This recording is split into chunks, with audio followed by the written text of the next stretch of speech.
Welcome to Aaron Mahnke's Cabinet of Curiosities, a production of iHeartRadio and Grim and Mild.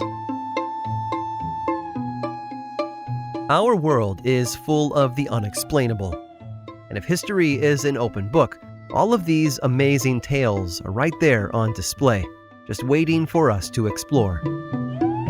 Welcome to the Cabinet of Curiosities.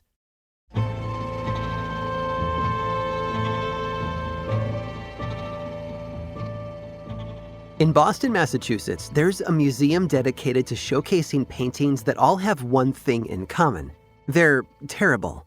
The Museum of Bad Art exists to house works that are so poorly executed and so aesthetically disastrous that it's actually kind of impressive. The ugliness of the art becomes its charm. It's so bad, it's good. The same can be said for one aspiring actor who lived in Regency, England. His name was Robert Coates, although he had many nicknames, including Diamond, Cock-a-doodle-doo, and Romeo, and each of his monikers came with a backstory. First up, Diamond. As you might imagine, this name referred to Robert's riches. Born in Antigua in 1772, he was the son of a wealthy plantation owner. His family had the resources to send him to England for school, and he continued living in the UK as a young adult. When his father died in 1807, Robert was the only next of kin, making him the heir to a massive fortune, and he wanted everyone to know about it. One contemporary described Robert's appearance as follows, and I quote, "His dress was remarkable. In the daytime, he was covered at all seasons with enormous quantities of fur, but the evening costume in which he went to balls made a great impression from its gaudy appearance, for his buttons as well as his knee buckles were of diamonds." Now, listen, I don't even have knee buckles, let alone ones made of diamonds. But Robert, well, he lived for attention. He flaunted his wealth constantly. He wanted to be recognized everywhere he went, even while riding in his carriage. So he had a totally obnoxious vehicle custom built. The carriage itself was shaped like a seashell, the wheels were all different colors, and the sides were painted with images of roosters crowing. And that's where Robert got his second nickname. When people saw his carriage rolling down the street, they would shout out, "Cock-a-doodle-doo." I have to assume that they were mocking him, but Robert didn't see it that way. To him, all attention was good attention. Which brings me to his third nickname, Romeo. While Robert already had a fortune, he dreamt of fame. He wanted to become known as a great actor. In 1810, when he was 38 years old, he volunteered to take part in a charity theater production in Bath, England. The organization was putting on a performance of Shakespeare's Romeo and Juliet, and I'm sure you can guess which role Robert asked to play. Now, audience members did not arrive expecting Broadway-level talent. It was a charity performance, after all, just a bit of light entertainment. But nobody, and I mean nobody, could have anticipated just how horrible Robert Coates' version of Romeo would be. To start, his costume didn't fit. Robert, who had enough money to buy whatever clothes he wanted, chose to wear pants that were so tight they split in the middle of the show. During the famous balcony scene, he paused in the middle of his delivering his lines to start chewing tobacco. After Juliet died, he tried to pry open her tomb with an actual crowbar. A reviewer had this to say about Robert's performance. Quote, "His delivery was uncouth, his attitude most awkward, and his emphasis uniformly misplaced. At the beginning of the fourth act, the curtain was dropped." In other words, Robert's performance was so disgraceful that the show had to be ended early. However, even as the curtain closed, he ran out to the front of the stage and kept trying to act. He had to be carried away from the theater by force.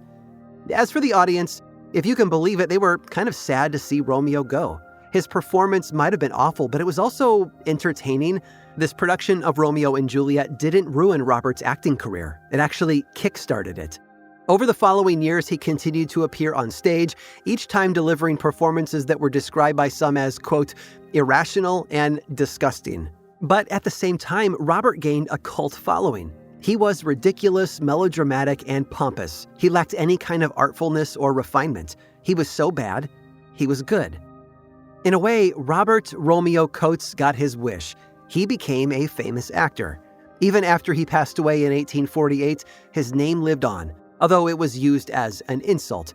Calling an actor a Mr. Romeo Coates was a way of calling them absolutely awful. But hey, Robert believed that all attention was good attention, so he would probably be happy that we're talking about him at all.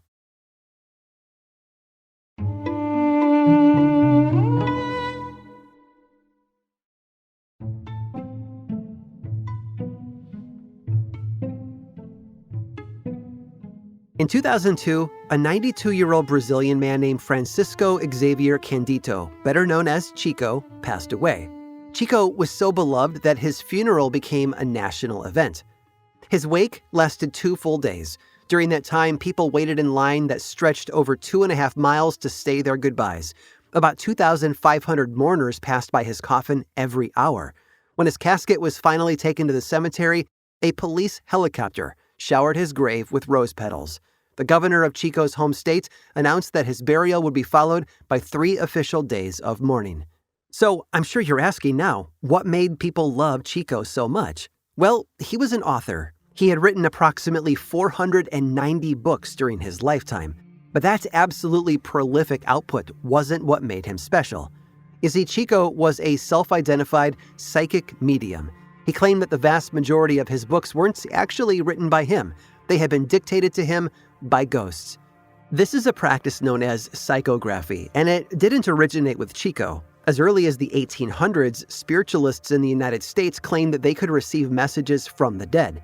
Sometimes these mediums would fall into a trance while holding a pencil and paper. When they regained consciousness, the paper would be covered in sentences that, according to them, were written by ghosts. Over time, the words came through tools like the Ouija board, which spirits could supposedly use to communicate with the living. Some of these messages ended up being long and, dare I say, quite artful. In the early 1900s, one ghost author actually gained commercial popularity. Her name was Patience Worth. I've covered her here on this show before. But as a reminder, Patience reportedly lived in the 1700s, but managed to pen 3 novels over 200 years after her death. As for who held the paper and pencil, that was Pearl Curran, a housewife from St. Louis who claimed that Patience's spirit moved through her. Pearl, serving as the conduit for Patience, became a literary sensation. And the same was true of Chico. Although his story was far stranger than Pearl's, he didn't need a pencil, paper, or a Ouija board to talk to spirits. They simply came to him. In 1914, when he was 4 years old, Chico started hearing voices and having visions. His parents were scared. They thought that he was possessed by the devil. A local priest gave advice for how to get the demon out, too, like having Chico repeat thousands of prayers a day. But it didn't work. The boy's connection to the spirit world seemed unbreakable. As a teenager, Chico began reading about spiritualism. He realized that he had a gift, and he resolved to use his abilities to help other people. He first began using psychography to comfort parents whose children had died. He would connect with these children's spirits and allow them to write letters through him. Most often, they told their parents that they missed them, they loved them, and their spirits lived on. Eventually, though, Chico moved on from using psychography to write letters to write books. He published his first work in 1932. It was called Poetry from Beyond the Grave and featured 259 poems that had been quote-unquote revealed to him by the spirits of 56 dead poets.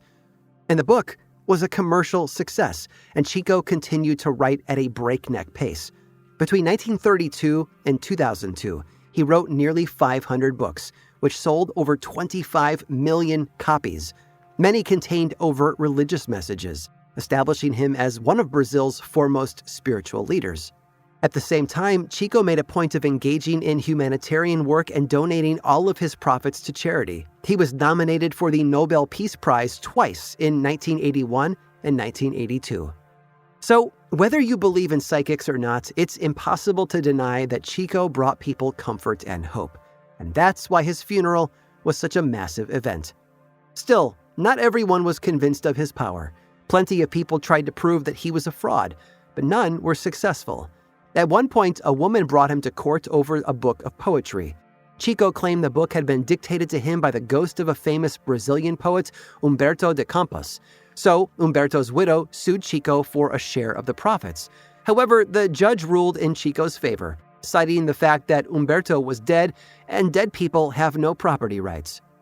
These days, Chico is remembered as one of the most important religious figures in Brazilian history. And while he died over 20 years ago, it's possible he still has more stories to tell. This time, maybe he'll be the one sending the messages from the great beyond. I hope you've enjoyed today's guided tour of the Cabinet of Curiosities. Subscribe for free on Apple Podcasts or learn more about the show by visiting curiositiespodcast.com. This show was created by me, Aaron Mahnke, in partnership with How Stuff Works. I make another award-winning show called Lore, which is a podcast, book series, and television show, and you can learn all about it over at theworldoflore.com. And until next time, stay curious.